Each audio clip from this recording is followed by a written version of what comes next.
আসসালামু আলাইকুম। আমি doctor Abu Bakr Siddique, Monima homeo complex, Mohammadpur, Dhaka.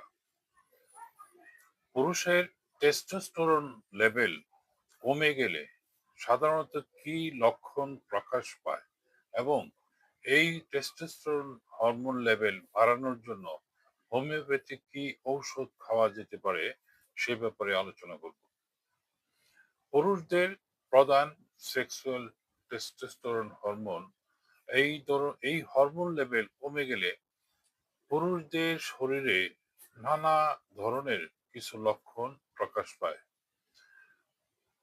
আমি সেখান থেকে কিছু লক্ষণ উল্লেখ করছি। যেমন যৌন শক্তি বা চাহিদা কমে যায়,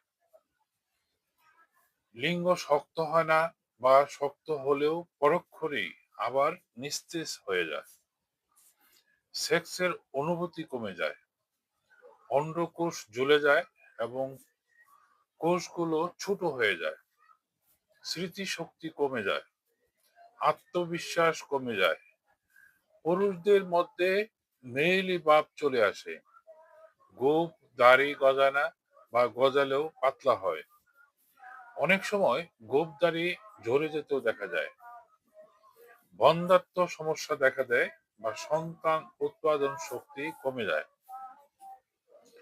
দ্রুত বীর্যপাত রোগ দেখা দেয়, ধাতু দুর্বলতা দেখা দেয়, বীর্য ক্ষয় রোগ দেখা দেয়, লিঙ্গের শিথিলতা দেখা দেয়, পুরুষদের মাঝে হতাশা শুরু হয়, আস্তে আস্তে পুরুষদের মাঝে কর্ম বিমুখতা দেখা দেয়, অর্থাৎ অলস জীবনে সে অভ্যস্ত হয়ে যায়।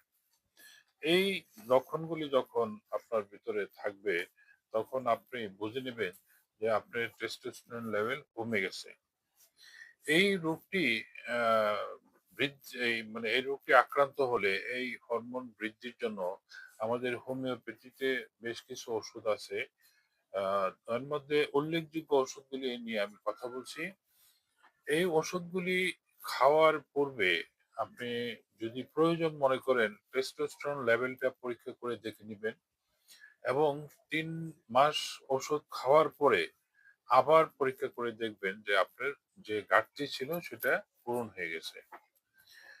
প্রথমেই আমি একটি মিশ্রণ তৈরি করব। সেই মিশ্রণের উপাদান হলো ১ নম্বরে হলো অশ্বগন্ধা মাদার টিংচার। এটা ৩০ এমএল নেই।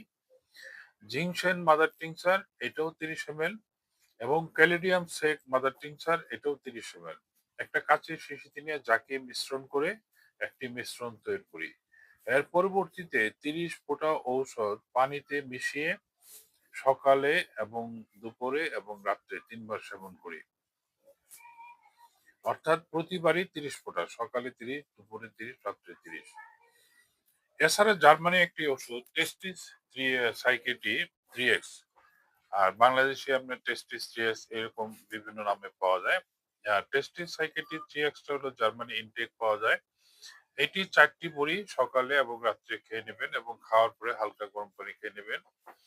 এছাড়া ডাক্তার একোয়েগের R19 এবং R41 এই ওষুধগুলিও আপনার ১০ থেকে ১৫ ফোঁটা ওষুধ দিনে ২ বার অথবা ৩ বার সেবন করতে পারেন। বায়োপ্লাজিন বা BC27 এই ওষুধটি জার্মানি এবং দেশীয় পাওয়া যায়। জার্মানির কেনাটাই ভালো।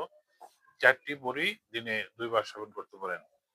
এছাড়াও আরো কিছু যদি দুর্বলতা থাকে বা শারীরিক লক্ষণ থাকে তার জন্য আপনি এগনাস কাস্ট মাদার টিংচার এটি ১০ ফোঁটা করে দিনে ২ বার খেতে পারেন। আবার মা ডামিয়ানা মাদার টিংচার ১০ ফোঁটা দিনে ২ বার খেতে পারেন।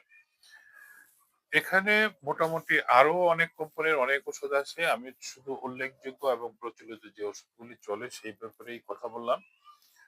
তার আগে আমি আরেকটু কথা বলে নিই যে সব ওষুধ খেতে এমন কোনো কথা নাই। আপনার শরীরের সাথে যে লক্ষণগুলি মিলে, অর্থাৎ একজন অভিজ্ঞ ডাক্তারের পরামর্শেই আপনার ওষুধ খাওয়া উচিত। আরেকটা ব্যাপারে বলি যে সেটা হলো যে আপনার এই ঔষধ ১ মাস খেলেই যে আপনার সফল কাম হয়ে যাবেন তা না। এটি নিয়মিতভাবে আমার পরামর্শ সেটা একটানা ৩ থেকে ৪ মাস ওষুধ সেবন করুন এবং আস্তে, আস্তে করে আপনি সুস্থ হয়ে যাবেন। আপনার সুস্থতা কামনা করে আল্লাহ হাফেজ।